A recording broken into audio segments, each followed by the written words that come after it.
Welcome to the Explainer.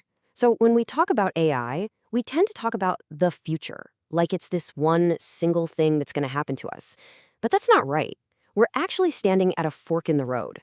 There are two very different futures being built right now, and the choice we make between them, well, it's going to define everything. On one side, you've got this bright, optimistic, solar punk future. Think Star Trek. It's a world where AI makes us better, smarter, more capable, and we all share in the rewards. But on the other side, well, that's the gritty, cyberpunk future. Think Blade Runner. It's a world all about automation, growing inequality, and this really worrying idea called jobless growth. So here's our game plan for this explainer.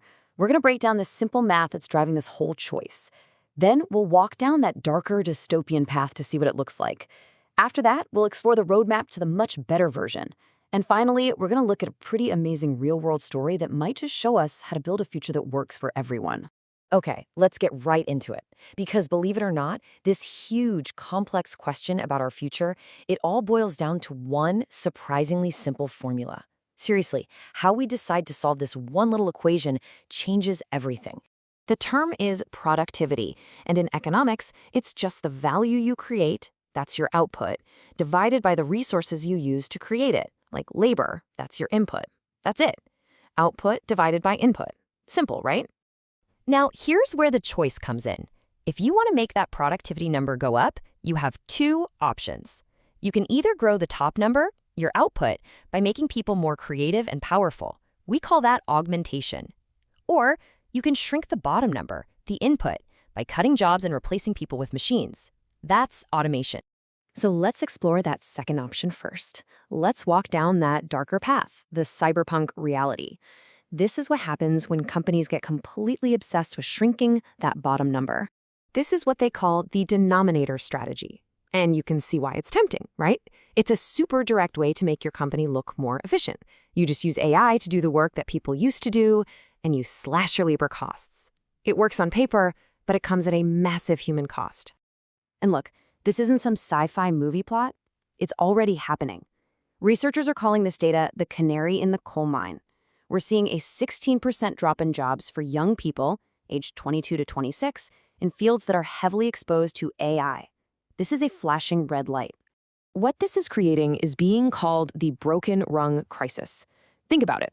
All those entry-level jobs, the ones where you learn the ropes, make mistakes, and actually figure out how to do the work, they're being automated away. So the question is, how does anyone become a senior expert if the first rung on the career ladder has been sawed off? This really hit home at the World Economic Forum in Davos. The president of America's largest labor union, Liz Schuler, stood up and asked the room full of CEOs and world leaders that exact question. And the response? Total silence. That silence was absolutely deafening, and it's a terrifying reminder that we have a really bad track record with this stuff. But, and this is a huge but, it does not have to be this way. There is another path. There's that solarpunk vision, where the goal isn't to shrink the bottom line, it's to grow the top line, to use AI to empower people, not to replace them. And the data for this vision is incredibly compelling. Check this out.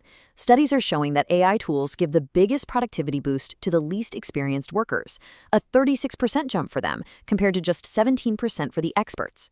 So AI doesn't have to create inequality. It could actually be the great equalizer, a tool for democratizing expertise.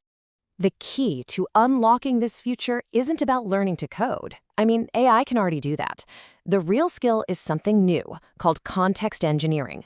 This is about the uniquely human ability to teach an AI all the messy, complicated stuff about a business. Its culture, its history, its secret sauce, all the unwritten rules. I love how Ravi Kumar, the CEO of Cognizant, put it. He said, AI knows the syntax, but it doesn't know the hustle. You see, the valuable worker of the future isn't the person who can write the software. It's the person who knows what the software should do in the real world. So this all sounds great, but how do we actually build this better world? Well, this optimistic future isn't just a dream. The very same experts who warned us about the jobless growth path, they also laid out a really clear, practical plan to get us there.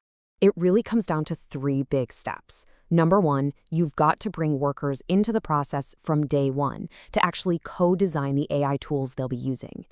2, we need to shift our policies and tax incentives to reward companies that empower their workers, not just replace them. And number 3, we need to completely change how we measure success. This means we have to ditch the old Turing test goal, this obsession with making an AI that can perfectly trick you into thinking it's human. The new goals should be what are called Centaur benchmarks, which measure how awesome a human plus AI team can be together.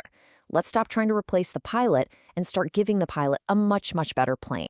Okay, finally, if we're going to build a world of shared prosperity, we have to think differently about how the incredible wealth AI creates gets distributed.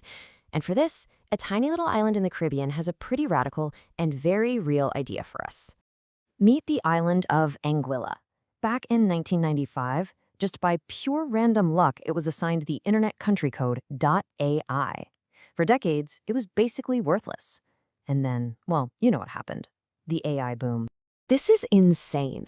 Today, the money from companies all over the world registering .ai domain names makes up 47% of Anguilla's entire government budget.